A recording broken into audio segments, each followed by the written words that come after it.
August 13-ാം തീയതിയിലെ UPSC civil service എക്സാമിന് relevant ആയിട്ടുള്ള കുറച്ച് ടോപ്പിക്കുകളാണ് നമ്മൾ ഡിസ്കസ് ചെയ്യാൻ വേണ്ടി പോകുന്നതായിട്ടുള്ളത്. അതിൽ ആദ്യത്തെ ടോപ്പിക് എന്ന് വെച്ചാൽ റീറ്റെയിൽ ഇൻഫ്ലേഷൻ്റെ ഡാറ്റയുമായി ബന്ധപ്പെട്ടാണ്. ആക്ച്വലി സ്റ്റാറ്റിസ്റ്റിക്കൽ ഇഫക്റ്റ് കാരണം അതിനെ ബേസ് ഇഫക്റ്റ് എന്ന് വിളിക്കും. എന്താണ് ബേസ് ഇഫക്റ്റ് എന്ന് നമ്മൾ മനസ്സിലാക്കും. അത് കാരണം ഇൻഫ്ലേഷൻ 59 മാസത്തെ, അതായത് കഴിഞ്ഞ 5 വർഷത്തിലെ ഏറ്റവും കുറഞ്ഞ ലെവലിലേക്ക് എത്തി എന്ന് പറഞ്ഞിട്ടുള്ള ഒരു വാർത്തയാണ് വന്നിട്ടുള്ളത്. അപ്പോൾ നമുക്ക് നോക്കാം എന്താണ് ഈ ഒരു ബേസ് ഇഫക്റ്റ്, എന്താണ് ഇങ്ങനെ ഇൻഫ്ലേഷൻ കുറഞ്ഞു എന്ന് പറയാൻ കാരണം. കഴിഞ്ഞ ദിവസം വരെ നമ്മൾ ഇൻഫ്ലേഷൻ കൂടുന്നു എന്നാണ് പറയുന്നുണ്ടായിരുന്നത് എന്നുള്ളതാണ്. അപ്പോൾ ഇന്ത്യയിലെ കൺസ്യൂമർ പ്രൈസ് ഇൻഡെക്സ്, അതായത് consumer price index CPI measurement ആണ് നമ്മൾ റീറ്റെയിൽ ഇൻഫ്ലേഷൻ്റെ മെഷർമെൻ്റ് ആയിട്ട് എടുക്കുന്നതായിട്ടുള്ളത്. അപ്പോൾ ഈ റീറ്റെയിൽ ഇൻഫ്ലേഷൻ്റെ മെഷർമെൻറ്റ് എടുക്കുന്നത് നമ്മൾ നോക്കിക്കഴിഞ്ഞാൽ ജൂൺ മാസത്തിലത് 5.1% ആണെങ്കിൽ ഈ ഒരു ജൂലൈ മാസത്തിലേത് 3.54% ഈ ഒരു കാൽക്കുലേഷനിൽ വന്നിട്ടുള്ളത്. അതായത് കഴിഞ്ഞ 5 വർഷത്തിലെ ഏറ്റവും കുറഞ്ഞ നിരക്കാണെന്ന് ഓർത്തു വെക്കുക. കാരണം 2019 സെപ്റ്റംബറിന് ശേഷം, അതായത് COVID-19 മുന്നേ ഉള്ള ലെവലായിട്ടുള്ള, അതായത് നമ്മുടെ 4% എന്ന് പറയുന്ന മീഡിയൻ ടാർഗറ്റ് ഉണ്ട്. RBIയുടേത് 4+or-2% ആണ് റേഞ്ച് ടാർഗറ്റ് ആയിട്ടുള്ള മീഡിയൻ റേഞ്ച്. 2% to 6% ആണ് ടാർഗറ്റ് റേഞ്ച് ആയിട്ടുള്ളത് RBIയുടേത്. അപ്പോൾ അതിൽ ഈ മീഡിയൻ റേഞ്ച് ആയിട്ടുള്ള 4-നേക്കാൾ താഴെയായിട്ടത് 2019 ശേഷം ആദ്യമായിട്ട് വരുന്നതെന്ന് കൂടി ഓർത്ത് വെക്കണമായിരുന്നു. അതായത് ആ ഒരു ഡാറ്റ പ്രകാരം ഫുഡ് പ്രൈസ് 13 മാസത്തെ ഏറ്റവും ലോ ആയിട്ടിലേക്ക് കുറഞ്ഞിട്ടുണ്ട്. അതേപോലെ തന്നെ കഴിഞ്ഞ മാസം 9.4% ഹൈ ആയിരുന്നെങ്കിൽ ഈ മാസം ജൂലൈ മാസം 5.4%-ലേക്ക് കുറഞ്ഞിട്ടുണ്ട് എന്നുള്ളതാണ്. പക്ഷെ ഓർത്ത് വെക്കേണ്ട കാര്യം എന്ന് വെച്ചാൽ ഇതെല്ലാം വെറും നമ്പേഴ്സിലുള്ള കാര്യം മാത്രമാണ്. അപ്പോൾ ഈ നമ്പേഴ്സിലുള്ള കാര്യം എന്ന് പറയാൻ കാരണം എന്ന് വെച്ചാൽ ഇത്തരത്തിൽ ഈ ഒരു ഇൻഫ്ലേഷൻ്റെ ഡാറ്റ കുറയാൻ കാരണം എന്ന് പറഞ്ഞു കഴിഞ്ഞാൽ ബേസ് ഇഫക്റ്റ് എന്നാണ് വിളിക്കുക. അപ്പോൾ ബേസ് ഇഫക്റ്റ് എന്ന് പറഞ്ഞാൽ നമ്മൾ ഇൻഫ്ലേഷൻ മെഷർ ചെയ്യുന്നത് വെച്ചാൽ ഒരു ബേസ് വെച്ചിട്ടാണ്, ഒരു അടിസ്ഥാനം വെച്ചിട്ടാണ് നമ്മൾ മെഷർ ചെയ്യുന്നത്. ഒരു റിലേറ്റീവ് ആയിട്ടാണ്, ആപേക്ഷികമായിട്ടാണ് നമ്മൾ എന്ത് ചെയ്യുന്നതായിട്ടുള്ളത്, ഇൻഫ്ലേഷനെ മെഷർ ചെയ്യുന്നതായിട്ടുള്ളത്. അപ്പോൾ ഇൻഫ്ലേഷൻ എന്ന് പറഞ്ഞാൽ ലാസ്റ്റ് ജൂലൈയിൽ ആക്ച്വലി നമ്മൾ നോക്കുവാണെങ്കിൽ 7.4% വെരി ഹൈ ആണ്. ഫുഡ് പ്രൈസസ് എന്ന് പറയുന്നത് 11.5% വർധനമായിട്ട് ഉണ്ടായിട്ടുള്ളതെന്ന് കൂടി ഓർത്ത് വെക്കേണ്ടതായിട്ട്. പക്ഷേ നമ്മൾ ഉപയോഗിക്കുന്ന ബേസിൻ്റെ അടിസ്ഥാനത്തിലാണ് ഈ ഒരു കമ്പാരിസൺ വ്യത്യസ്തം. ഉദാഹരണത്തിന് നമ്മൾ ആ റീറ്റെയിൽ ഇൻഫ്ലേഷൻ്റെ ചാർട്ട് നോക്കിക്കഴിഞ്ഞാൽ നമുക്ക് ആക്ച്വലി ആ റീറ്റെയിൽ ഇൻഫ്ലേഷൻ ബേസ് മാറിയത് കാരണം നമ്മൾ എന്ത് ചെയ്യാം, നമുക്ക് വളരെ താഴ്ന്നതായിട്ട് കാണാൻ വേണ്ടി പറ്റും എന്നുള്ളതാണ്. അപ്പോൾ എന്താ ഈ ബേസ് ഇഫക്റ്റ് എന്ന് പറഞ്ഞു കഴിഞ്ഞാൽ നമ്മൾ റിലേറ്റീവ് ആയിട്ടുള്ള ചില കാര്യങ്ങൾ, പ്രത്യേകിച്ചും ഇൻഡെക്സുകളെയൊക്കെ മെഷർ ചെയ്യുക എന്ന് പറഞ്ഞാൽ, ഇൻഡെക്സുകളെയൊക്കെ മെഷർ ചെയ്യുന്നത് വെച്ചാൽ വിത്ത് ഒരു ബേസ് ആണ്. അപ്പോൾ ആ ബേസിൽ നമ്മൾ മാറ്റുന്ന സമയത്ത്, ഉദാഹരണത്തിന് നമ്മൾ കഴിഞ്ഞ മാസത്തിൽ നിന്ന് ഈ മാസത്തിലേക്ക് എന്ത് ചേഞ്ച് ഉണ്ടായി എന്ന് പറയുമ്പോൾ അതിൻ്റെ ബേസ് കഴിഞ്ഞ മാസമാണ്. അതാണ് നമ്മൾ സാധാരണ ഇൻഫ്ലേഷനിൽ പറയുന്നതായിട്ടുള്ളത്. കാരണം ഓരോ മാസവും ഇൻഫ്ലേഷൻ ഡാറ്റ വരുന്നുണ്ട്. പക്ഷേ ഇവിടെ ബേസ് ഒരു ഇത്രയും വർഷം പഴക്കമുള്ള, അല്ലെങ്കിൽ 1 വർഷം പഴക്കമുള്ള, അല്ലെങ്കിൽ ഇത്രയും വർഷം 5 വർഷം പഴക്കമുള്ള ഡാറ്റയായിട്ടൊക്കെ കമ്പയർ ചെയ്യുന്ന സമയത്ത് ഇൻഫ്ലേഷൻ കുറഞ്ഞതായിട്ടുള്ള ഡാറ്റയാണ് നമുക്ക് വരുന്നതെന്ന് കൂടി ഓർത്ത് വെക്കുന്നതാണ്. അതായത് നമ്മളിങ്ങനെ ബേസ് ചേഞ്ച് ചെയ്യുന്ന സമയത്ത് ആ ഒരു വാല്യൂവിൽ ചേഞ്ച് ചെയ്യും. കാരണം ഇത് ഇൻഡെക്സ് ആണ്, ഒരു ബേസ് വെച്ചിട്ടാണ് അളക്കുന്നത്.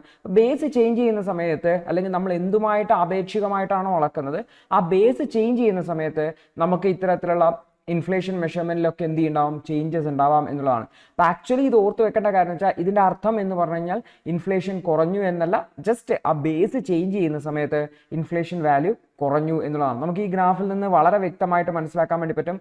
അതായത് നമ്മൾ ആക്ച്വലി ഇൻഫ്ലേഷൻ, അതായത് ഇവിടെ നോക്കുവാണെങ്കിൽ ഈ ഒരു ആഗസ്റ്റ് 2019 വെച്ചുള്ള ബേസിൽ നോക്കുവാണെങ്കിൽ നമ്മൾ നോക്കിക്കഴിഞ്ഞാൽ അന്ന് 3.28 ആണ് റീറ്റെയിൽ ഇൻഫ്ലേഷൻ ഉണ്ടായിരുന്നെങ്കിൽ അത് കൂടി വന്ന് 8% വരെ വന്നു. ഇപ്പം അത് കുറഞ്ഞ് 3.54%-ലേക്ക് എത്തി എന്നുള്ളതാണ്. പക്ഷെ നമ്മൾ പ്രീവിയസ് മന്തുമായിട്ട് കമ്പയർ ചെയ്യുമ്പോൾ അത് വളരെ കൂടുതലായിട്ട് മാറിയിട്ടുള്ളതാണ് നമുക്ക് കാണാൻ പറ്റും. അപ്പോൾ ആക്ച്വലി നമ്മൾ ഈ ഒരു ഇൻഫ്ലേഷനെ മെഷർ ചെയ്യുന്നതിൽ നമ്മൾ ഓവറോൾ പ്രൈസ് ഇൻക്രീസ് വെച്ച് നോക്കുവാണെങ്കിൽ ജൂണിൽ നിന്നും 1.4% പ്രൈസ് ഇൻക്രീസ് ചെയ്തിട്ടുണ്ട്. ഫുഡ് പ്രൈസ് ആണെങ്കിൽ 2.8% വർദ്ധിച്ചിട്ടുണ്ട് എന്നുള്ളത്. അതായത് സാധനങ്ങളുടെ വില വർദ്ധിച്ച് വരികയാണ്, ഫോൾ ചെയ്യല്ല ചെയ്യുന്നത് എന്നുള്ളതാണ്.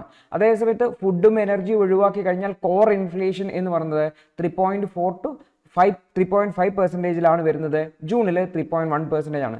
അതായത് നമ്മുടെ എക്കണോമിയിൽ ഇൻഫ്ലേഷൻ പ്രഷർ സ്റ്റിൽ റിമെയിൻ ചെയ്യുന്നുണ്ട്. ജസ്റ്റ് നമ്പേഴ്സ്, ബേസ് ചേഞ്ച് ചെയ്തുകൊണ്ടുള്ള നമ്പേഴ്സിലുള്ള ഒരു വ്യത്യാസം മാത്രമാണ് ഇവിടെ കാണുന്നതെന്ന് കൂടി ഓർത്തുക. എന്താണ് ബേസ് ഇഫക്റ്റ് എന്നുകൂടി മനസ്സിലാക്കാൻ വേണ്ടി ശ്രമിക്കുക എന്നുള്ളതാണ്.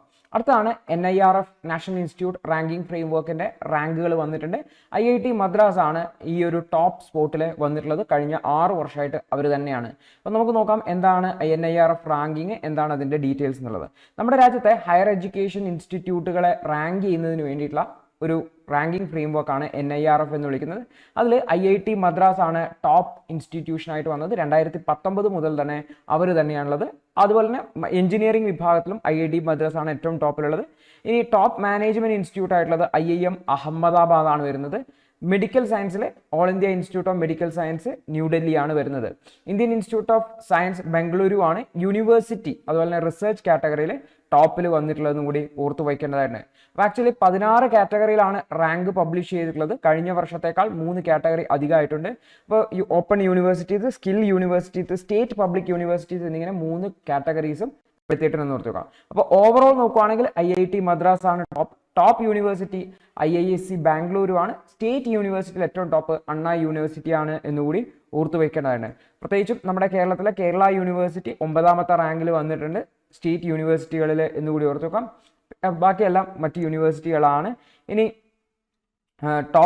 സ്റ്റേറ്റ് യൂണിവേഴ്സിറ്റികളിൽ നമുക്കിവിടെ കാര്യമായിട്ട് ഒന്നും കാണാനില്ല. കേരളത്തിൽ വന്നത് ജവഹർലാൽ നെഹ്റു യൂണിവേഴ്സിറ്റി ഡൽഹി സെക്കൻഡാണ് വന്നത്. IISc ബാംഗ്ലൂരാണ് ഏറ്റവും ടോപ്പായിട്ട് വന്നിട്ടുള്ളതെന്നും കൂടി ഓർത്തു വയ്ക്കേണ്ടതായിട്ട്. അപ്പോൾ ജസ്റ്റ് ടോപ്പ് റാങ്കുകൾ ഒന്ന് ഓർത്തു വെക്കാൻ വേണ്ടി ശ്രമിക്കാം. അപ്പോൾ നമുക്ക് നോക്കാം എന്താണ് NIRF റാങ്കിങ് എന്ന് പറഞ്ഞു കഴിഞ്ഞാൽ.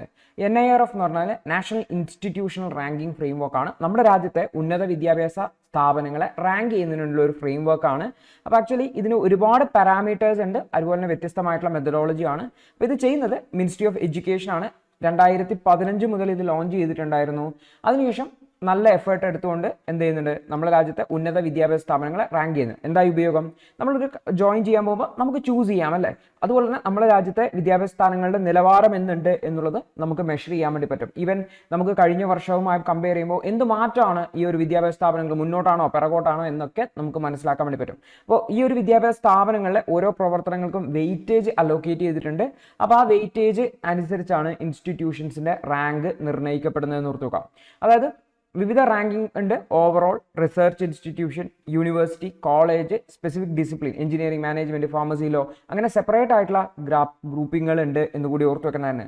അപ്പോൾ പ്രധാനമായിട്ടും 5 കാറ്റഗറീസിലാണ് ഇവരെ മെഷർ ചെയ്യുന്നതായിട്ടുള്ളത്. ഒന്ന് അവിടുത്തെ ടീച്ചിങ് എങ്ങനെയാണ്, അവിടുത്തെ ലേണിംഗ് എങ്ങനെയാണ്, റിസോഴ്സസ് എങ്ങനെയാണ്, 30% വെയിറ്റേജ് ആണ് കൊടുക്കുന്നത്. അടുത്തത് അവിടുത്തെ റിസർച്ച് എങ്ങനെയാണ്, പ്രൊഫഷണൽ പ്രാക്ടീസ് എങ്ങനെയാണ്, അതിന് 30% വെയിറ്റേജ് കൊടുക്കുന്നുണ്ട്. Graduation outcome 20% weightage. Outreach and inclusivity, എത്ര സമൂഹത്തിന്റെ എല്ലാ വിഭാഗം ആൾക്കാരും അവിടെ എത്തുന്നുണ്ടോ എന്നുള്ളതിന് 10% weightage. Perception, overall perception about the university 10% weightage ആണ് എന്നുകൂടി ഓർത്തു വയ്ക്കേണ്ടതായിട്ടുണ്ട്. അതിൽ തന്നെ സബ് ക്ലാസിഫിക്കേഷൻസ് ഉണ്ട് എന്നുകൂടി ഓർത്തു വെക്കാം. നമ്മൾ ഇൻ ഡീറ്റെയിലേക്ക് പോകേണ്ട ആവശ്യമില്ല. ഏകദേശം ഈ ഒരു 5 ഔട്ട്ലൈനിന്റെ അടിസ്ഥാനത്തിലാണ്, വെയിറ്റേജിന്റെ അടിസ്ഥാനത്തിലാണ് റാങ്കിങ് നിർമ്മിക്കുന്നതെന്നും കൂടി ഓർത്തു വയ്ക്കേണ്ടതായിരുന്നു. അടുത്തൊരു വാർത്ത, ജമ്മു ആൻഡ് കാശ്മീരിൽ നിർബന്ധമായും അസംബ്ലി ഇലക്ഷൻസ് നടത്തണമെന്ന് സുപ്രീം കോടതി ഇടപെട്ടിട്ടുള്ളത്. അപ്പോൾ നമുക്ക് നോക്കാം എന്താണ് ജമ്മു ആൻഡ് കാശ്മീരിൽ അസംബ്ലി ഇലക്ഷൻ നടക്കാതിരിക്കാൻ കാരണം. അതുമായി ബന്ധപ്പെട്ട കാര്യങ്ങൾ നമുക്കൊന്ന് പരിശോധിക്കാം. അപ്പോൾ സുപ്രീം കോടതി പറഞ്ഞിരിക്കുകയാണ് ജമ്മു ആൻഡ് കാശ്മീരിൽ ഇലക്ഷൻസ് സെപ്റ്റംബർ 30, 2024 തീർച്ചയായിട്ടും നടക്കണം എന്ന് പറഞ്ഞിട്ട് അതൊരിക്കലും ഡിലേ ചെയ്യാൻ വേണ്ടി പറ്റില്ല. ബിക്കോസ് അവിടെ സ്റ്റേറ്റ്ഹുഡ് റീസ്റ്റോർ ചെയ്യുന്നവരെയൊന്നും ഇത് പിടിച്ചു നിൽക്കാൻ പറ്റില്ല എന്നാണ് പറഞ്ഞിട്ടുള്ളത്. അപ്പോൾ ഇത് ജമ്മു ആൻഡ് കാശ്മീരിലെ റെസിഡൻസിന്, അവിടുത്തെ ആൾക്കാർക്ക് അവരുടെ റെപ്രസെൻറ്റേറ്റീവ്സിനെ തിരഞ്ഞെടുക്കാനും അവരുടെ താല്പര്യത്തിനനുസരിച്ചുള്ള ഒരു ഗവൺമെന്റ് രൂപീകരിക്കുന്നതിന് വേണ്ടിയിട്ടൊക്കെയുള്ള ഒരു ആഗ്രഹമുണ്ട്, അവരുടെ താല്പര്യമുണ്ട്. അതിനനുസരിച്ച് വേണ്ട നമ്മുടെ രാജ്യത്ത് ആവശ്യമായിട്ടുള്ള സ്റ്റെപ്പുകൾ ഉണ്ടാവണം എന്നാണ് ജമ്മു ആൻഡ് കാശ്മീർ പറഞ്ഞിട്ടുള്ളത്. അപ്പോൾ ആക്ച്വലി ഈ ഒരു റീസെൻ്റ് ആയിട്ടുള്ള ലോക്സഭാ ഇലക്ഷനിലും മറ്റുമൊക്കെ നോക്കുമ്പോൾ ഈ ഒരു ഡെമോക്രാറ്റിക് പ്രോസസ്സിലൊക്കെ ആൾക്കാർക്ക് പാർട്ടിസിപ്പേറ്റ് ചെയ്യാൻ നല്ല താല്പര്യമുണ്ട്. ജമ്മു ആൻഡ് കാശ്മീരിലൊക്കെ നല്ല വോട്ടിംഗ് പെർസെൻറ്റേജ് വന്നിട്ടുണ്ടായിരുന്നു. അതുകൊണ്ട് തന്നെ ഈ ഒരു ഇലക്ഷൻസ് ഇമ്മീഡിയറ്റ് ആയിട്ട് നടത്തണം എന്നൊക്കെയാണ് സുപ്രീം കോടതി പറഞ്ഞിട്ടുള്ളത്. അപ്പോൾ നമുക്കറിയാം ഈ ഒരു ജമ്മു ആൻഡ് കാശ്മീരിനെ ബൈഫർക്കേറ്റ് ചെയ്തതിനു ശേഷം അവിടെ കാര്യമായിട്ടുള്ള ഡെമോക്രാറ്റിക് പ്രോസസ്സുകളൊന്നും നടക്കുന്നില്ല. അവിടെ പൊളിറ്റിക്കൽ പ്രോസസ്സുകളൊക്കെ റീബിൽഡിംഗ് പ്രോസസ്സുകളൊക്കെ മെല്ലെ മെല്ലെ നടക്കുന്നത്ര. അതുകൊണ്ട് തന്നെ ഈ ഒരു 2018 ശേഷം റെപ്രസെൻറ്റേറ്റീവ് അസംബ്ലി ഫോം ചെയ്തിട്ടില്ല. അതുകൊണ്ട് തന്നെ അവിടുത്തെ പൊളിറ്റിക്കൽ പാർട്ടീസ് എല്ലാം തന്നെ പൊളിഞ്ഞ അവസ്ഥയിലാണ്. അതായത് അവരെല്ലാം തന്നെ ഒന്ന് ഇഫക്റ്റീവായിട്ട് മുന്നോട്ട് വരേണ്ട സാഹചര്യമാണ്. പ്രത്യേകിച്ചും അവിടുത്തെ ഇലക്ഷൻ അസംബ്ലി നടക്കുകയാണ്, അവിടെ ഒരു സെപ്പറേറ്റ് ഗവൺമെന്റ് ആണെങ്കിൽ അവിടുത്തെ അൺഎംപ്ലോയ്മെന്റ് റിലേറ്റഡ് ആയിട്ടുള്ള ഇഷ്യൂസ്, ഇലക്ട്രിസിറ്റി ഷോർട്ടേജുമായി ബന്ധപ്പെട്ട ഇഷ്യൂസ്, പുവർ ഹെൽത്ത് ഇൻഫ്രാസ്ട്രക്ചറുമായി ബന്ധപ്പെട്ട വിഷയങ്ങൾ, ഇതിലൊക്കെ കാര്യമായിട്ടുള്ള പുരോഗതി ഉണ്ടാവും. ലോക്കലായിട്ടുള്ള ഗവൺമെന്റ് അതിനുള്ള എഫേർട്ട് എടുക്കും എന്നൊക്കെയാണ് പ്രതീക്ഷ.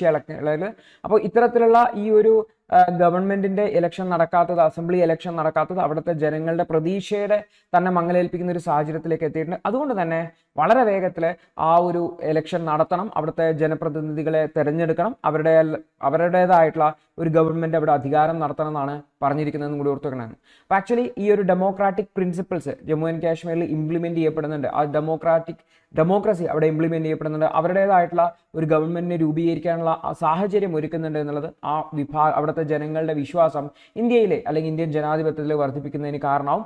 അതേപോലെ തന്നെ എക്സ്ട്രീമിസ്റ്റ് മൂവ്മെന്റുകൾ നമുക്കറിയാം, കുറച്ച് ദിവസങ്ങളായിട്ട് അല്ലെങ്കിൽ കുറച്ച് നാളുകളായിട്ട് ഈ ഒരു ജമ്മു ആൻഡ് കാശ്മീരിൽ ഒരുപാട് ടെററിസ്റ്റ് അറ്റാക്കുകൾ നടക്കുന്നുണ്ട്. കഴിഞ്ഞ ദിവസം തന്നെ അനന്ത്നാഗിൽ നടന്ന അറ്റാക്കുകൾ പറഞ്ഞിട്ടുണ്ടായിരുന്നു. അപ്പോൾ ഇത്തരത്തിലുള്ള അറ്റാക്കുകളെയൊക്കെ അഡ്രസ്സ് ചെയ്യണമെന്നുണ്ടെങ്കിൽ ലോക്കൽ പീപ്പിളുടെ സപ്പോർട്ട് നമുക്ക് അത്യാവശ്യമാണ്. കാരണം അവരിൽ നിന്ന് വിജിലൻസ് ഇൻഫർമേഷൻസും ഒക്കെ നമുക്ക് കിട്ടേണ്ടതായിട്ടുണ്ട്. അപ്പോൾ ആക്ച്വലി അതിന് വേണ്ടിയിട്ടുള്ള ഒരു പീസ്ഫുൾ ആൾട്ടർനേറ്റീവ് ആയിട്ട് നമുക്ക് ഈ ഒരു ഇലക്ഷനെ കാണാൻ വേണ്ടി പറ്റും. ബിക്കോസ് എക്സ്ട്രീമിസത്തെ കൗണ്ടർ ചെയ്യാൻ വേണ്ടിയിട്ട് അവിടുത്തെ ലോക്കൽ പൊളിറ്റിക്കൽ പാർട്ടീസിനെയും ലോക്കൽ പീപ്പിളുടെയും ഒക്കെ സപ്പോർട്ട് വളരെ അത്യാവശ്യമാണെന്ന് ഓർത്തുക. അതുവഴി ഒരു ലോക്കൽ ഗവൺമെന്റ് രൂപീകരിക്കുന്ന വഴി ജനങ്ങളുടെ വിശ്വാസം ആർജിക്കുന്നത് വഴി അവിടുത്തെ എക്സ്ട്രീമിസ്റ്റ് ഗ്രൂപ്പുകളുടെ ഈ ഒരു വലിയ പ്രഷറിനെ നമുക്ക് അഡ്രസ്സ് ചെയ്യാൻ വേണ്ടി പറ്റും എന്നുകൂടി നമുക്ക് കരുതാവുന്നതാണ്. അടുത്തൊരു വാർത്ത എന്ന് വെച്ചാൽ പുതിയ വൈറസുകൾ നമ്മുടെ രാജ്യത്ത് സ്പ്രെഡ് ചെയ്യുകയാണ്. പക്ഷേ ഈ വൈറസുകൾ പടർന്നെങ്കിലും അത് രോഗത്തെ ഡിറ്റക്ട് ചെയ്യുന്നതിനും മറ്റുമൊക്കെ ആയിട്ട് ഒരുപാട് ടൈം എടുക്കുന്നുണ്ടെന്നും അതുകൊണ്ട് തന്നെ ബെറ്റർ ആയിട്ടുള്ള ടെസ്റ്റിംഗ് ഫെസിലിറ്റീസ് ഉണ്ടാക്കേണ്ടത് അത്യാവശ്യമാണെന്നാണ് ഓതർ ഇവിടെ എഡിറ്റോറിയൽ പറയുന്നതായിട്ടുള്ളത്. അപ്പം നമുക്ക് നോക്കാം എന്താണെന്നുള്ളത്. ദി ഹിന്ദുവിന്റെ ഇന്നത്തെ വിശകലനം കണ്ടതിന് നന്ദി. നിങ്ങൾക്ക് ഇത് സഹായകരമായെന്ന് വിശ്വസിക്കുന്നു. ഇന്നത്തെ ബാക്കിയുള്ള വാർത്തകളുടെ വിശകലനത്തിനു വേണ്ടി ഞങ്ങളുടെ ന്യൂസ് അനാലിസിസ് ക്ലാസ്സിൽ ജോയിൻ ചെയ്ത് പഠിക്കാവുന്നതാണ്. ഒരു മാസം വെറും 159 രൂപയ്ക്ക് നിങ്ങളുടെ UPSC തയ്യാറെടുപ്പിന് ആവശ്യമായ എല്ലാ പ്രധാന വിശദാംശങ്ങളും ഉൾക്കൊള്ളുന്ന ഒരു സമഗ്രമായ ന്യൂസ് അനാലിസിസ് നിങ്ങൾക്ക് മലയാളത്തിൽ ലഭിക്കും. കൂടാതെ സിവിൽ സർവീസിനു വേണ്ടിയുള്ള ജനറൽ സ്റ്റഡീസ് ക്ലാസുകൾ കൂടി മലയാളത്തിൽ മനസ്സിലാക്കി പഠിക്കാൻ ഞങ്ങളുടെ ലേണേഴ്സ് അൺലിമിറ്റഡ് ക്ലാസ്സിൽ ജോയിൻ ചെയ്യാം. മാസം വെറും 1500 രൂപയ്ക്ക്.